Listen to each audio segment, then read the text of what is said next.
Many business owners in Singapore are asking, why is it that my USP is so strong but my customers are not taking up the offer? Or why is it that I offer cheaper price and I even give 1-year warranty but people are still not buying from me? Well, the answer lies in the status quo of marketing. Take for example, you're running a tuition center in Singapore and your specific USP or benefit is that you provide feedback to the students to help them improve. Is that a strong benefit? Let us look at it. It is a strong benefit under the assumption that the status quo situation of your target audience is schools. Why? Because schools have a large teacher-to-student ratio, as we know, and one teacher could be teaching 30 students or one teacher could be teaching 40 students in a classroom, and it is not possible for them to give individualized feedback to students to help them improve.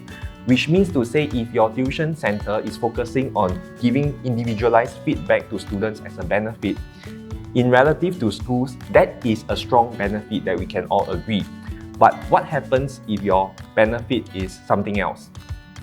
Let's say the USP or the benefit that your tuition center provides is that you guys have a structured curriculum or proprietary notes that you offer to your students in the center.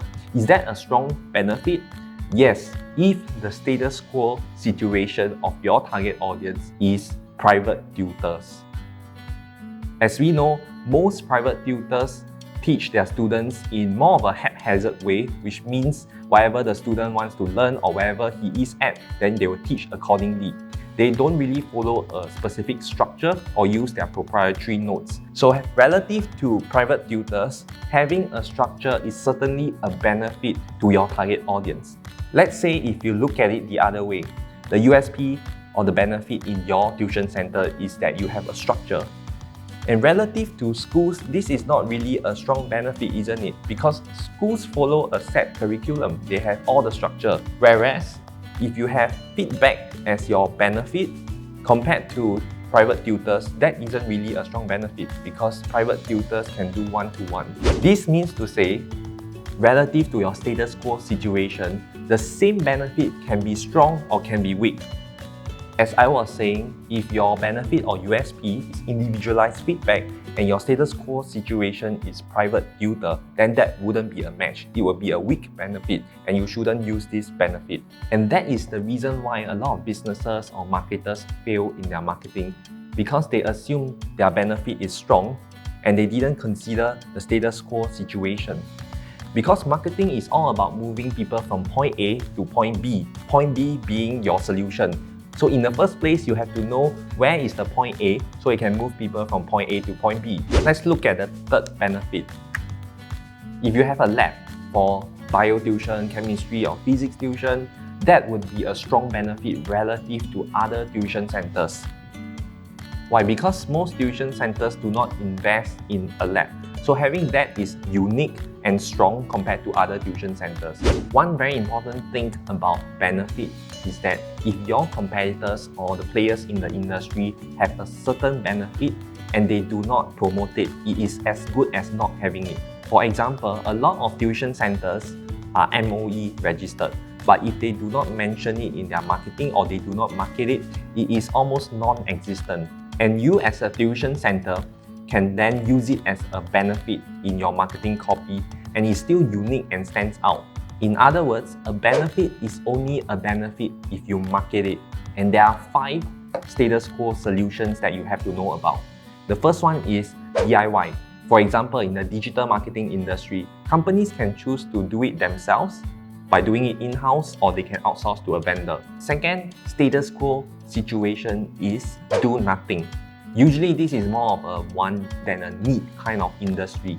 For example, luxury product is a want. Apart from that, personal development courses, wealth creation courses, investment courses are more of a want than a need. And the status quo could be to do nothing and they could still pretty much carry on with life. And the third status quo situation would be alternative. For example, private tuition as compared to tuition center, those are alternatives. They do not directly compete with each other. They are substitute or alternatives of each other.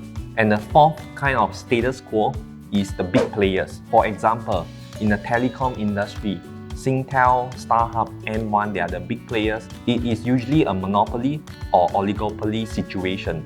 And the fifth is the most common one, which is competing against direct players. So you always have to consider your industry first before planning the marketing. If your status quo situation is that of alternative, then the way that you plan your marketing angle should be very different from if your status quo situation is, say, DIY. Take the example of Circle.Life. When they started their business in Singapore, they very well know that they are in the fourth scenario, which is going against the big players in the market like Singtel, M1, and StarHub. So they center a lot of their marketing on the big players. For example, one of the benefits that they promoted excessively is that of no contract. With Circle's Life, you get the best no-contract mobile plan. If you look at this benefit in isolation, maybe it is not so strong, but relative to the big players at that time, having no contract for your telco plan is a big benefit. So the key lesson here is that before you do marketing, you have to understand the status quo situation of your target audience so that you can strategize your marketing angles accordingly. And a lot of marketing campaigns basically rely on guesswork. It's like throwing things on the wall and then seeing what sticks. There's no basis behind the marketing angles. But if you understand the psychographics, the demographics of the target audience, then it's another story. So when we work with businesses, we always start with onboarding to deep dive into the target audience and define their status quo situations first before starting marketing. And this way is more strategic and the marketing budget will not be put to waste. And this is the only way to get marketing right.